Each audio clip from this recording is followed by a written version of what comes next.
कहानी नीरू की है। पंजाब की नीरू की शादी दिल्ली के राहुल से होती है।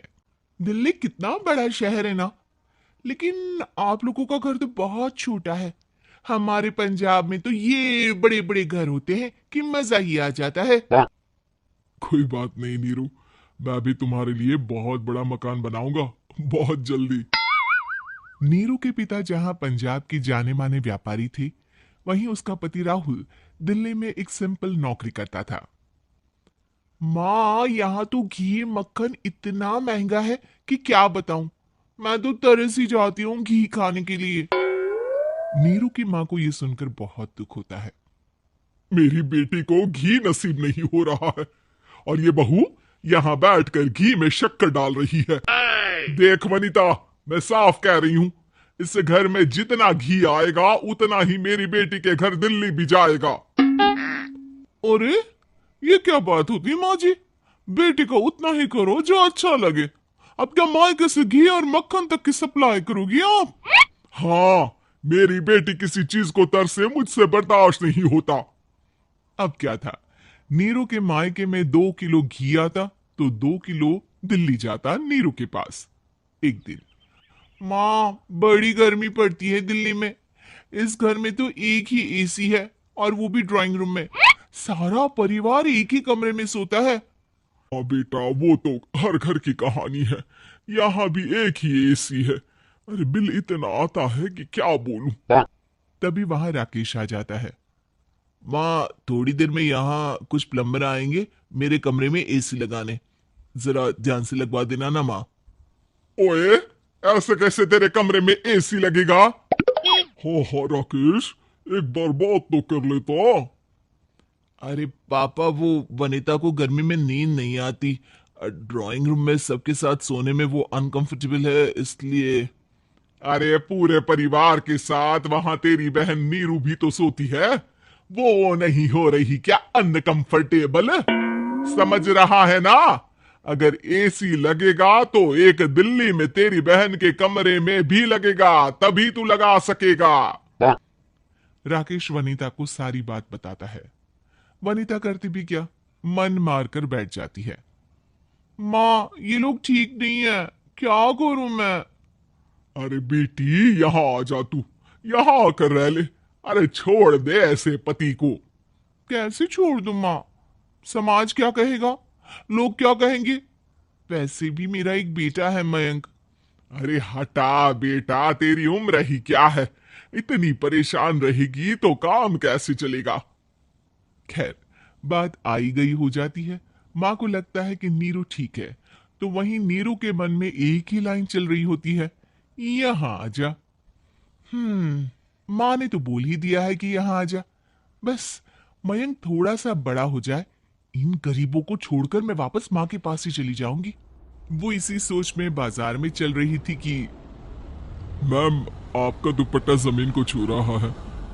नीरू जैसे ही उस लड़की की तरफ देखती है, देखती ही रह जाती है। हाय रे, कितना सुंदर लड़का है ये। अब क्या हुआ? मैंने कहा आपका दुपट्टा। तो खुद ही उठाकर दे दो ना। लड़का समझ जाता है कि नीरू उस पर फिदा हो चुकी है। वो उससे उसका नंबर लेकर चला जाता है। अब क्या था, नीरू और रोहित में लगातार बातें होने लगती है। मैं हरियाणा का रहने वाला हूँ, यहाँ एक बड़ी कंपनी का मैनेजर हूँ। अच्छा, और कितने बच्चे हैं तुम्हारे? बच्चे? अरे मेरी तो शादी भी नहीं हुई है। तुम बताओ, शादी करोगी? नीरू शर्मा जाती है। अब लेकिन मैं तो पहले से ही शादीशुदा हूँ। मुझे फर्क नहीं पड़ता, बस तुम शादी कर लो, भाग चलते हैं।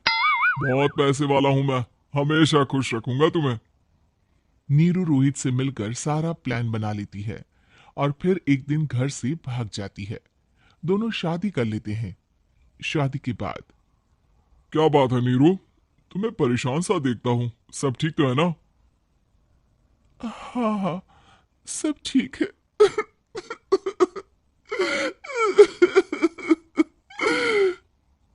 ये कहते कहते ही वो रोने लगती है। अरे क्या हो गया, रो क्यों रही हो? मैंने तुमसे एक बात छुपाई है। और वही बात अब मुझे परेशान कर रही है। रोहित, मेरा एक बेटा भी है, उसका नाम मयंक है। क्या बात कर रही हो? ये तुमने मुझे पहले क्यों नहीं बताया? देखो नीरू, मेरी माँ को मैंने ये नहीं बताया है कि तुम शादीशुदा हो। बच्चा मैं मैनेज नहीं कर पाऊंगा। नीरू को समझ में नहीं आता कि वो क्या करे। और तुम उस बच्चे को अपनी माँ को क्यों नहीं दे देती? नीरू चुपके से माँ को फोन करती है। माँ, क्या मयंक को तुम रख सकती हो? बेटा, मैं राकेश के साथ बात करती हूँ। आखिर घर का बेटा वही है, जो वो बोलेगा। वैसे भी बेटा, तूने जो किया है ना, उसके बाद से पूरा घर तेरी बुराई कर रहा है। मैं भी अब किसी से तेरे लिए लड़ नहीं सकती। राकेश बेटा, नीरू ने तो जो किया बहुत ही बुरा किया, लेकिन मैं सोच रही थी कि क्यों ना मयंक को हम यहां ले आए। तभी वनीता बोल पड़ती है।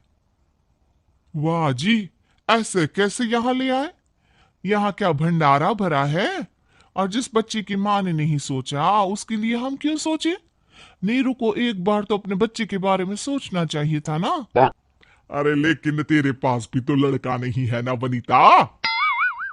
माँ, वनीता ठीक बोल रही है। कल को वो बड़ा होकर इसी घर का हिस्सा मांगेगा, तो हम क्या करेंगे? माँ कहती भी तो क्या, वो चुप रह जाती है। वहीं नीरू का पहला पति कहता है।